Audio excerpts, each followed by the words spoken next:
Thanks, Elena. This is the Bay State Cannabis Report for We Talk News. I'm PCM founder Jimmy Young. Always happy to bring in Chris Farone from the Talking Joints Memo, probably the premier journalist that covers cannabis as a beat, full-time beat, I might add, here in the Bay State of Massachusetts. Chris, thank you so much for joining us.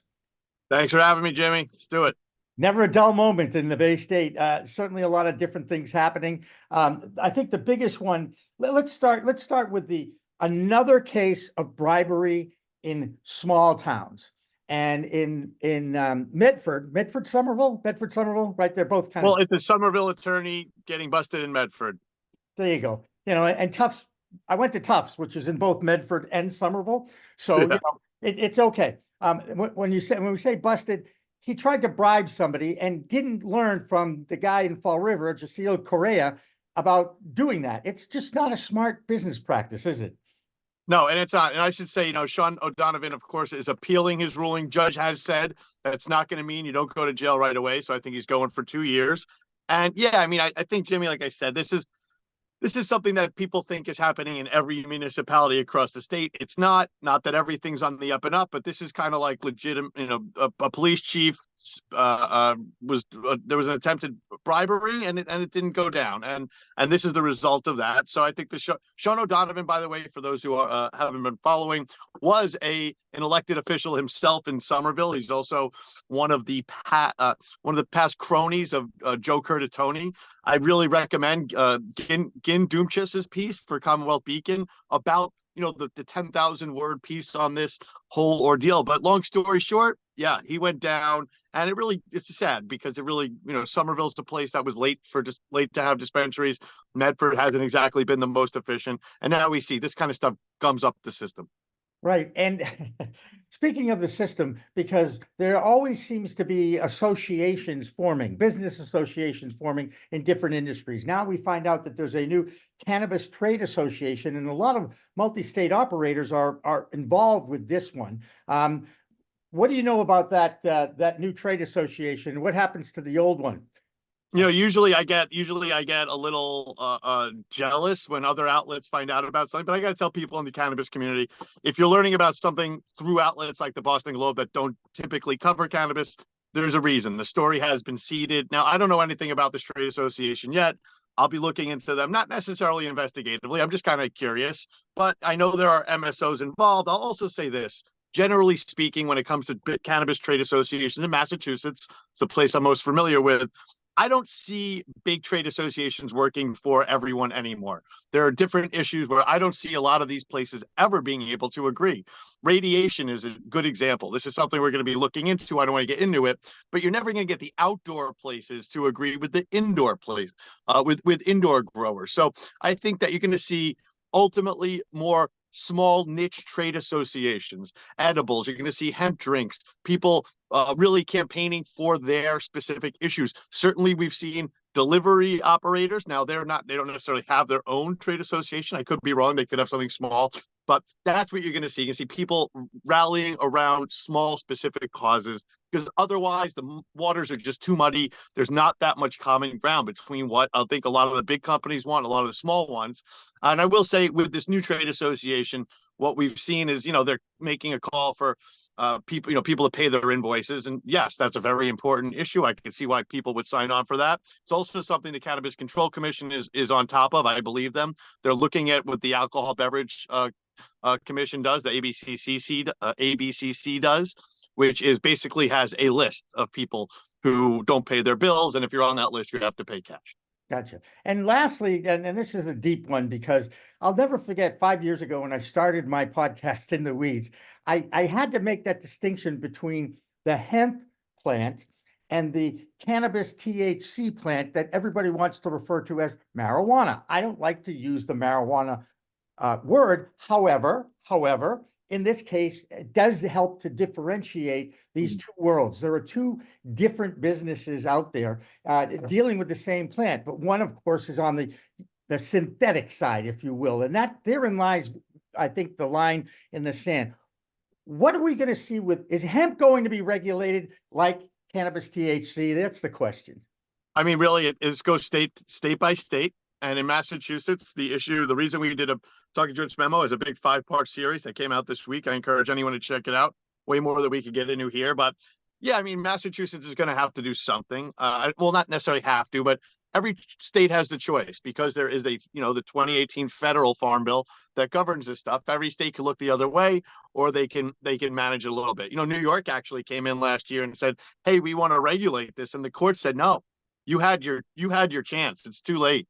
These hemp manufacturers can do their thing," because also they were lying about what these products do. So in Massachusetts, big prediction here, Jimmy, since we're cutting to the chase today.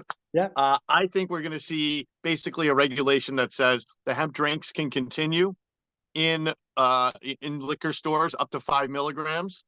At the same time, they're going to let, I think, drink manufacturers in the adult use and certainly in the medical space go higher than 5 milligrams. And I think that's going to be the kind of compromise. As for Delta 8, as opposed to Delta 9 synthetic THC, the states already, the rule already is that you can't have this stuff. So it's kind of like one of those arguments. Do I see serious enforcement coming? No, because it's not that dangerous. Right. And that's really wherein lies the rub there. There is no teeth to these rules sometimes. Right. And I love the quote about the city of Beverly. Okay. And I'm just going to read it because it tells me something about where this industry has gone. And it's actually the health officer of Beverly, Massachusetts. And the quote here is, "Any cannabinoid that is altered by a chemical reaction that changes the molecular structure of any natural cannabinoid derived from the plant cannabis to another cannabinoid found naturally in the plant cannabis." And it's like, my head hurts just reading it's actually that wording is actually not good. I mean, technically it should be hemp instead of cannabis. Yeah. So, listen, I'm not really going to knock the city of Beverly. They try to get out ahead of it. The wording is ill. Every time you see, and you're seeing, by the way, that one part of our story is that there's legislation pending and other proposal that people are looking to bring to Beacon Hill to deal with this. And the first thing, all the attorneys, but this is what attorneys always say, when they see the wording, they say this wording is terrible and we're going to make a bunch of money helping companies get around this and such. With the cannabis and cannabis versus hemp, because this is such a tedious situation, it is basically a lawyer's wet dream, frankly, for lack of a better term. I mean, it really is.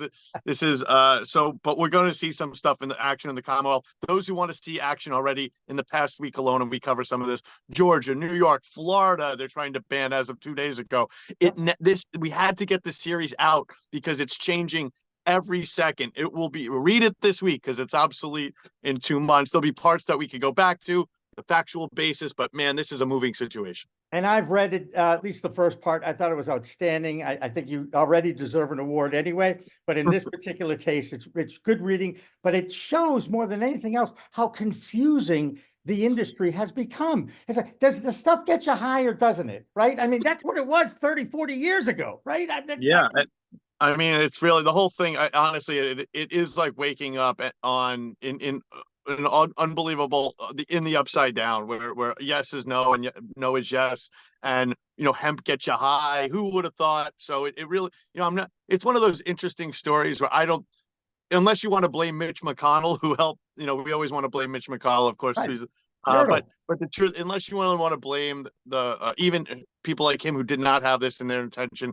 it's one of those no blame things. It just is. So what do people do with it from here? That's what we're trying to get to in our feature. And human nature is such, and I learned this from my many years in sports, when it became when they were drug testing for steroids, and the cheaters were always ahead of the testers, and that's human behavior. And you're seeing it in cannabis. Again, they're looking to get around the rules with synthetic products and what have you. And at some point, the federal government really does have to step up and actually regulate this industry, either together, separate. I don't care.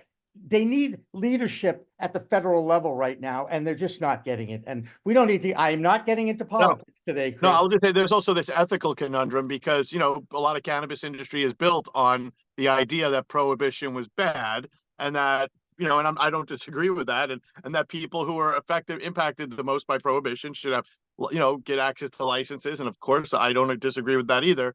But now that it's in the other court, now that these people are breaking the law, we're seeing a lot of, not from everybody, we're certainly seeing, oh, but it's not okay for them because the rules are now in place. And listen, that's an opinion too, but I think it's interesting to see some people who have, who have benefited from social equity now say, that something else should be outlawed. For me, I don't think anything should ever be regulated, not even crack. So that's where I'm sitting. Okay, well, let's not argue. Let's not argue. That's a great way to end it, Chris. I really appreciate it. He's Chris Farone from the Talking Joints Memo. I'm PCM 400 Jimmy Young. That's been the Bay State Report for We Talk News for this week.